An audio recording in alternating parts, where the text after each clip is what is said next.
আলহামদুলিল্লাহ, বিসমিল্লাহির রহমানির রহিম, বিসমিল্লাহি ওয়া সাল্লাল্লাহু আলা মুহাম্মদ।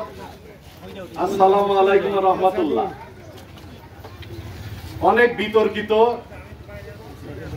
রহস্যজনক এই ডেরা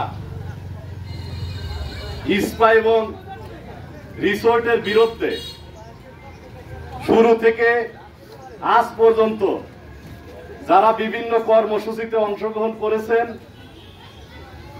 সম্মানিত উপস্থিতি এবং সম্মানিত সকল বক্তাকে আন্তরিক ধন্যবাদ এবং কৃতজ্ঞতা জানাচ্ছি। ইতিমধ্যে আমাদের সম্মানিত বক্তাগণ অনেক বাস্তব ভিত্তিক সারসংক্ষেপ জ্ঞানগর্ভ বক্তব্য রেখেছেন।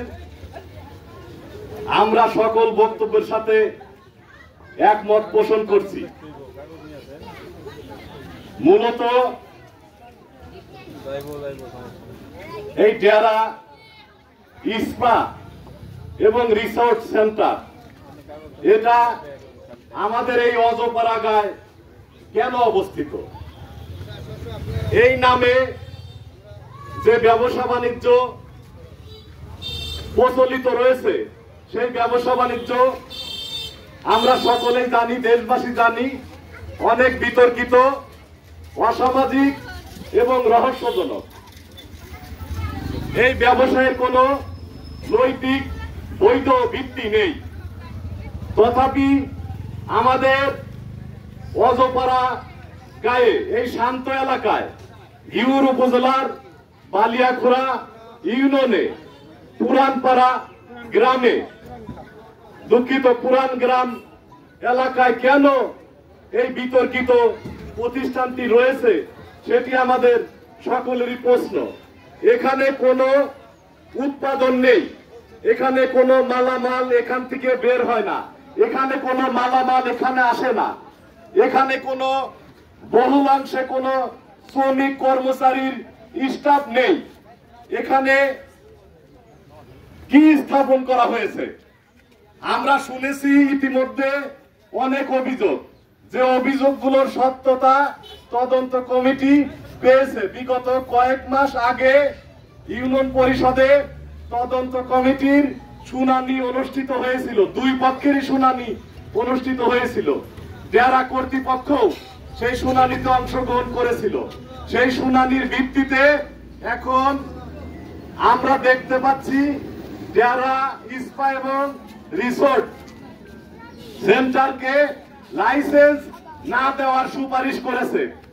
অর্থাৎ তারা লাইসেন্স চেয়েছে, আর তদন্ত কমিটি সকল সত্যতা পাওয়ার ভিত্তিতে, অভিযোগ সত্য প্রমাণিত হওয়ার ভিত্তিতে লাইসেন্স না দেওয়ার মন্তব্য করেছে, প্রত্যায়ন করেছে। তাহলে প্রশ্ন আসে, এটির লাইসেন্স এখনো নাই, এটির লাইসেন্স প্রক্রিয়ার মধ্যে আছে, আবেদন অবস্থায় আছে, এবং এই লাইসেন্স দেয়া হবে না এই মর্মে উচ্চ পর্যায়ের তদন্ত কমিটি প্রতিবেদন পেশ করেছে। কিন্তু এই ব্যবসা তো দিব্যি বহাল তবিয়তে চলছে। আমরা এরকম প্রতিবেদন আশা করি নাই। আমরা তাৎক্ষণিকভাবে এই ডেরা ইস্পা এবং রিসোর্ট সেন্টার সরকারের কর্তৃপক্ষের মাধ্যমে আমরা বন্ধ চেয়েছিলাম। তদন্ত কমিটি তদন্ত হওয়ার পরও প্রায় 6 মাস অতিবাহিত হয়েছে, সকল সত্যতা প্রমাণিত হয়েছে। তা সত্ত্বেও লাইসেন্সের প্রক্রিয়াধীন এই ডেরা ইস্পা এবং রিসোর্ট সেন্টার কেন এই অবৈধ ব্যবসা পরিচালিত করবে সেটি আমাদের প্রশ্ন। আমাদের মানিকগঞ্জ জেলা ঘিউর উপজেলা বালিয়াখোড়া ইউনিয়নবাসী এবং পুরান গ্রাম এলাকাবাসী শান্ত এলাকা, ঠিক কিনা? 5 আগস্টের পরে এই ডেরা রিসোর্ট চলার কথা না, কিন্তু 5 আগস্টের পরেও এই ডেরা রিসোর্ট চলছে। তাহলে এটা কি আমাদের এলাকাবাসীর ব্যর্থতা নাকি প্রশাসনের ব্যর্থতা? না, এলাকাবাসীর ব্যর্থতা। এলাকাবাসী ধৈর্য ধারণ করেছেন, মহান আল্লাহ পাক ধৈর্য ধারণকারীদের সাথে থাকেন। এটা আমি বলবো আমাদের জেলার এই বৈশিষ্ট্য আপনারা ধারণ করেছেন, আপনাদেরকে আমরা ধন্যবাদ জানাই। 5 আগস্টের পরে অর্থাৎ জালিম সরকারের সময়, স্বৈরাচার সরকারের সময় বন্দুকের জোরে এই ডেরা রিসোর্ট প্রতিষ্ঠিত হয়েছে জোরপূর্বক। সেটা 5 আগস্টের পরে অর্থাৎ জালিম সরকার পলায়নের পরেও আপনারা সেটাকে উচ্ছেদ করেন নাই নিজ হাতে, এটা আপনারা ধন্যবাদ পাওয়ার যোগ্য। এই ব্যর্থতা হচ্ছে প্রশাসনের এই গতিবিধি বোঝা উচিত ছিল। 5 আগস্টের পরে এই বিতর্কিত প্রতিষ্ঠান বন্ধ করে দেওয়া উচিত ছিল, ঠিক কিনা? কারণ এই শুরু থেকেই এই ডেরার বিরোধিতা আপনারা করে আসছেন বিভিন্নভাবে, মানববন্ধন কর্মসূচি বিভিন্নভাবে আপনারা মা বোন সহ এলাকাবাসী এবং মানিকগঞ্জ জেলার সম্মানিত আলেম সমাজ এটার বিরোধিতা করেছেন। কাজেই 5 আগস্টের পরে এটা বন্ধ করে দেওয়া উচিত ছিল কর্তৃপক্ষের। কিন্তু একটি ঝামেলা কর্তৃপক্ষ টিকিয়ে রেখেছে। কি ঝামেলা? এই